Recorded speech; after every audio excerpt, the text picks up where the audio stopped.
Liberté, égalité.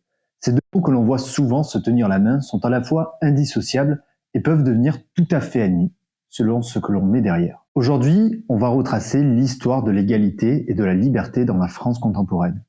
Deux valeurs, deux principes qui nous promettent deux mondes radicalement différents, selon la préférence que l'on accorde à l'un ou à l'autre. 1789.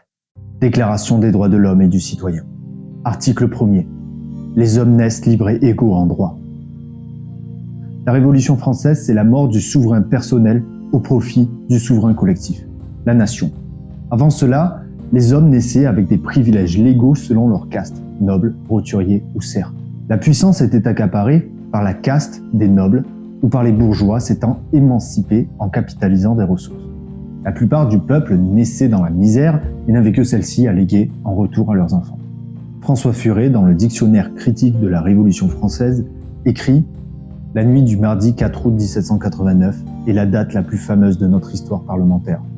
Elle marque le moment où un ordre juridique et social, façonné par les siècles, composé d'une hiérarchie d'ordres, de corps et de communautés séparées, et défini par des privilèges, s'est en quelque sorte évanoui, pour laisser la place à un univers social repensé comme un ensemble d'individus libres et égaux, soumis chacun à l'autorité universelle de la loi. Ce mardi 4 août 1789, les privilèges fiscaux et patrimoniaux des suzerains sont abolis. Il devient désormais possible pour un roturier d'accéder aux fonctions publiques et certains autres métiers sans avoir à justifier d'un titre de noblesse. Les impôts féodaux sont supprimés, le système féodal s'effondre, les fiefs, propriétés féodales, deviennent biens nationaux. Les dynasties de seigneurs doivent les racheter pour obtenir des titres de propriété et pouvoir continuer d'en jouir. Tous les hommes accèdent à la propriété foncière privée et obtiennent le droit de chasser sur leurs terres. Lors de la Révolution française, ce qui s'exprime, c'est le rejet de l'organisation corporatiste de la société française. Les inégalités qu'induisait le système féodal n'offraient plus les garanties de justice d'autrefois, où le seigneur avait un devoir de protection sur ses vassaux et les vassaux devaient payer l'impôt à leur suzerain pour pouvoir vivre et cultiver sur son fief ou utiliser les aménagements qu'il compose. Lors de la Révolution française, l'égalité devient une condition de la liberté, en opposition au système féodal qui empêchait les hommes de faire certaines actions qui les empêchaient d'être libres. Pour être libre, il faut avoir les mêmes droits, être égaux en droit. Jean-Fabien Spitz, philosophe qui a fait de l'égalité républicaine sa spécialité, explique qu'un citoyen se considère comme libre que s'il juge que les règles qui restreignent sa liberté sont nécessaires et qu'elles s'appliquent de manière égale à tous. C'est ainsi que se définit l'égalité en droit. Au travers des réflexions de ce philosophe républicain, on voit se dégager très clairement l'histoire de la pensée libérale. Il faut comprendre que la Révolution porte au pouvoir la pensée libérale classique, née au XVIIe et XVIIIe siècle, dans les philosophies des Lumières, développées par Locke, Spinoza, Montesquieu, Turgot ou Smith. Ces philosophes s'opposent à l'absolutisme et souhaitent un effacement de l'État au profit de l'expression de la liberté des peuples et de la liberté individuelle. Et de la pensée libérale va naître la pensée républicaniste. Parmi les libéraux, l'un se distingue des autres et sera crédité de l'invention de la démocratie totalitaire. Il s'agit de Jean-Jacques Rousseau. Pour comprendre cela, étudions un extrait de ce qu'il exprime dans l'Émile. Il y a dans l'état de nature une égalité de fait réelle et indestructible, parce qu'il est impossible dans cet état que la seule différence d'homme à homme soit assez grande pour rendre l'un dépendant de l'autre. Il y a dans l'état civil une égalité de droit chimérique et vaine, parce que les moyens destinés à la maintenir servent eux-mêmes à la détruire, et que la force publique, ajoutée au plus fort pour opprimer le plus faible, rompt l'espèce d'équilibre que la nature avait mise entre eux. On constate à l'origine de la pensée de Rousseau une énorme faille que l'on retrouve aujourd'hui chez la totalité des gens de gauche. Pour Rousseau, l'homme à l'état de nature est bon. C'est la théorie du bon sauvage. Pour preuve, il écrit « L'homme est bon à l'état de nature. C'est la société qui le corrompt. L'homme est un être naturellement bon, aimant la justice et l'ordre. Il n'y a point de perversité originelle dans le cœur humain. » Autrement dit, c'est les règles de la société qui provoquent des inégalités qui mènent l'homme à devenir un pauvre diable, perfectible, animé par de mauvaises intentions. On voit là disparaître la responsabilité individuelle qui mute en une responsabilité systémique. On retrouve en cela la rhétorique des woke qui vont critiquer un racisme systémique empêchant toute personne racisée de s'émanciper pleinement et qui les maintient dans un état de soumission aux blancs. Ou encore un patriarcat systémique qui maintient les femmes dans un état de soumission envers les hommes. L'homme est un animal social, écrivait Aristote. Il est donc par nature emmené à vivre en société, à se rapprocher de ses pairs. Thomas d'Aquin reprend cette idée en écrivant « L'homme est par nature politique et donc social ». À l'état primitif, l'homme va alors s'organiser autour des règles naturelles. C'est la loi du plus fort, la loi de la jungle. Celui qui domine par sa puissance intellectuelle ou physique règne. Mais l'homme étant plus qu'un animal primitif, il porte une critique sur ce système naturel, faisant naître des situations injustes. Il se civilise et crée des systèmes, des sociétés qui, elles, viennent pacifier les relations et instaurer une justice. C'est donc, contrairement à ce que dit Rousseau, la civilisation qui vient solutionner la nature de l'homme. Il y a donc deux modes de pensée qui se développent, celui qui décrit l'homme comme un bon sauvage, perverti par la société, et l'autre qui décrit l'homme comme une ordure naturelle, qui cherche la domination, utilise ses atouts pour dominer, et qui vient être civilisé par une société qui définit un ordre. La pensée de Rousseau fera son chemin jusqu'à devenir majoritaire lors de l'avènement du socialisme et de l'État-providence. Les analystes socialistes décriront d'ailleurs la libération des hommes que provoque la Révolution comme le passage d'une inégalité aristocratique à une inégalité bourgeoise. Et c'est là que ça devient intéressant. C'est que l'égalité en droit va être décrite comme inégalitaire car elle crée une compétition, une concurrence au cours de laquelle certains vont se différencier des autres et accumuler plus de richesses, devenir plus forts physiquement, avoir une famille plus aisée, avoir des cercles professionnels, familiaux ou amicaux différents. Pierre Bourdieu écrivait dans La reproduction sociale en 1966 « La reproduction des inégalités sociales par l'école vient de la mise en œuvre d'un égalitarisme formel, à savoir que l'école traite comme égaux en droit des individus inégaux en fait, c'est-à-dire inégalement préparés par leur culture familiale à assimiler un message pédagogique. » Cet essai sociologique de Pierre Bourdieu adresse une critique au système d'égalité français. L'égalité en droit est alors contestée au profit d'une égalité de fait. Ce qui est critiqué, c'est les inégalités culturelles et sociales. Selon Bourdieu, les classes défavorisées n'ont pas la même capacité à jouir de leurs droits et de leurs libertés que les classes plus aisées. Il est donc nécessaire de mettre en place une égalité de fait. Et cela a un nom, l'égalitarisme. L'égalitarisme est une doctrine professant l'égalité absolue entre les hommes et cherchant à la réaliser dans les faits. Il faut donc atteindre l'égalité civile, sociale, économique et politique. L'égalitarisme considère que l'égalité en droit est un régime qui sert les mieux lotis et qui est un régime de reproduction sociale qui enferme les gens dans des castes.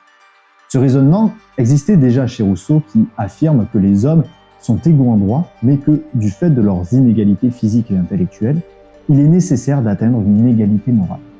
Cet idéal de justice, il le justifie en expliquant que la seule égalité en droit permet aux plus riches et aux plus forts d'accaparer le pouvoir ou les richesses. Ceci doit alors être anéanti car elle crée un état de domination. Par exemple, le trop riche ou le trop puissant peut acheter les uns ou les obliger à faire une action, tandis que le trop pauvre ou le trop faible est amené à se vendre ou ne pas avoir d'autre choix que d'obéir à un ordre. Dans cette configuration, les inégalités naturelles créent des inégalités de situation, malgré l'égalité en droit. La rhétorique des puissants devient alors « Vous avez le choix entre souffrir ou m'obéir. Vous êtes libre de choisir entre cette alternative. » Et cette situation, nous l'avons tous vécue lors du Covid. Le vaccin n'est pas obligatoire. En revanche, si vous ne vous faites pas vacciner, vous ne pouvez rien faire. Vous avez le choix entre obéir ou souffrir. Dès lors, à ce stade, les argumentaires de Rousseau ou de Bourdieu sont indéniablement justes. Mais à ce stade, nous sommes à l'étape du constat. C'est lorsque l'on passe au stade suivant, le stade de la solution, qu'il devient contestable. Nous avons vu que le libéralisme vient mettre un terme au système féodal qui est institutionnellement liberticide. Le libéralisme vient alors mettre en place progressivement un système juridique qui favorise la liberté individuelle. Néanmoins, ce dernier conserve le rapport de force qui s'exerce entre êtres humains. Rousseau, comme ses successeurs, souhaite lui faire disparaître la notion de force qui s'exerce au sein d'une société, car elle crée une concurrence qui mène à l'inégalité. On peut adresser 2 critiques à cela. Pour la première critique, retrouvons la philosophie républicaniste de Spitz, qui démontre les failles de l'égalitarisme. Celui-ci écrit que le plus important est que chaque individu soit assuré, au même titre que les autres, de pouvoir satisfaire ses désirs et ses aspirations. Le républicanisme suppose que la liberté est conditionnelle à l'égalité en droit. Mais l'égalité en droit ne saurait être sans une certaine égalité matérielle, puisque les inégalités de conditions doivent être considérées comme des entraves à la liberté au même titre que les injustices. Non parce que ces dernières se résument à des différences de conditions sociales, mais parce que ces différences rendent pratiquement caduque toute mesure juridique assurant à chacun son droit à la liberté. Dès lors, on arrive à un paradoxe.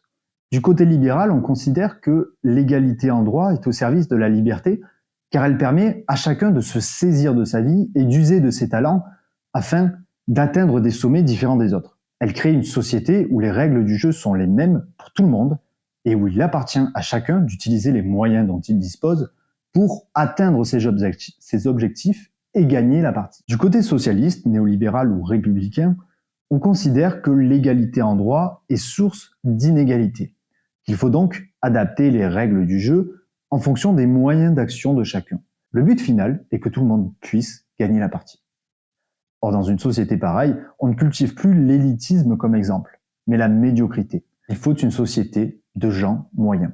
Cette société mène nécessairement à un nivellement par le bas.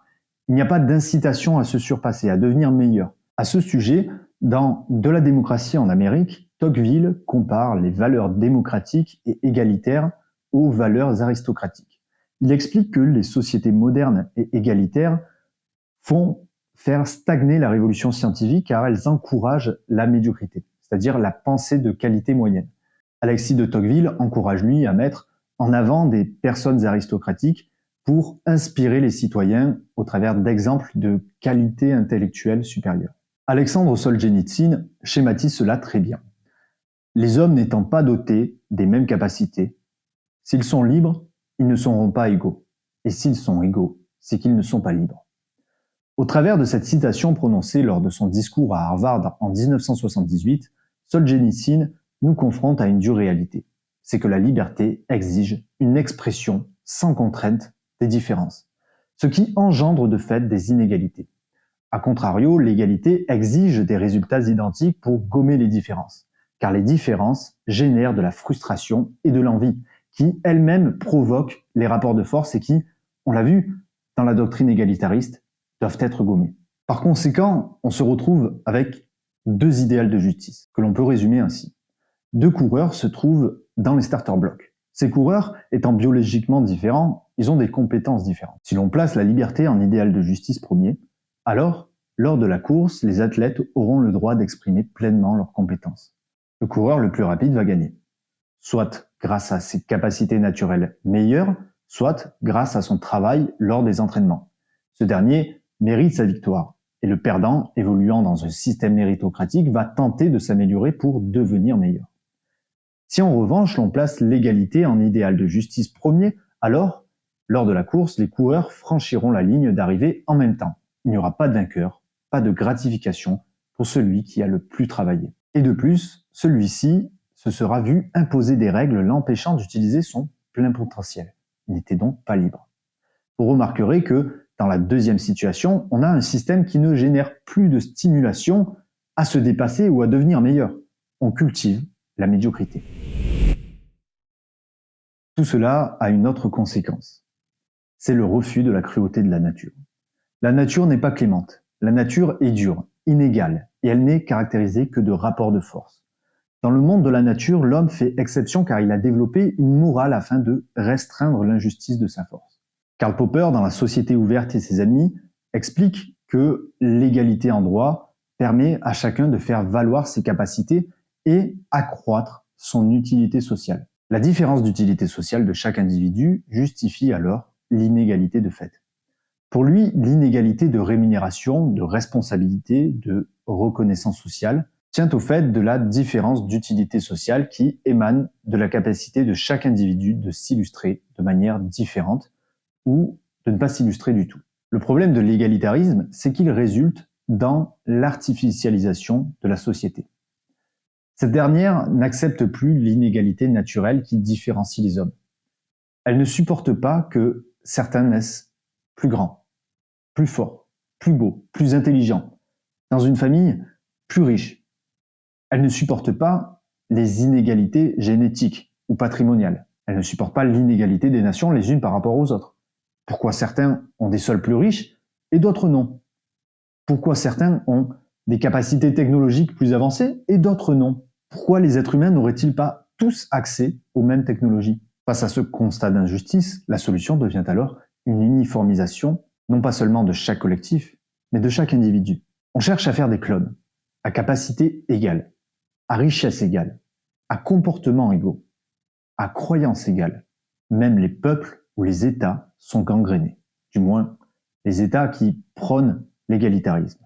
Ils ne s'illustrent plus par leur capacité à dominer technologiquement, culturellement et intellectuellement les autres. Si l'on compare l'état industriel, technologique, éducatif de l'Occident et de la Chine, c'est un exemple très évocateur. L'égalitarisme, c'est la porte ouverte à l'artificialisation de l'être humain, le rejet de son état naturel, la porte ouverte au communisme ou au néolibéralisme, prônant une société où vous ne possédez rien, où le fruit de votre travail est réparti à part égale avec les autres, même ceux qui le méritent le moins. C'est la figure mythique de Stakhanov, ce travailleur soviétique qui produisait plus que tous et qui avait à la fin la même chose, car il a fait pour les camarades. C'est le bon samaritain de service. Mais sommes-nous capables d'instaurer une société égalitariste?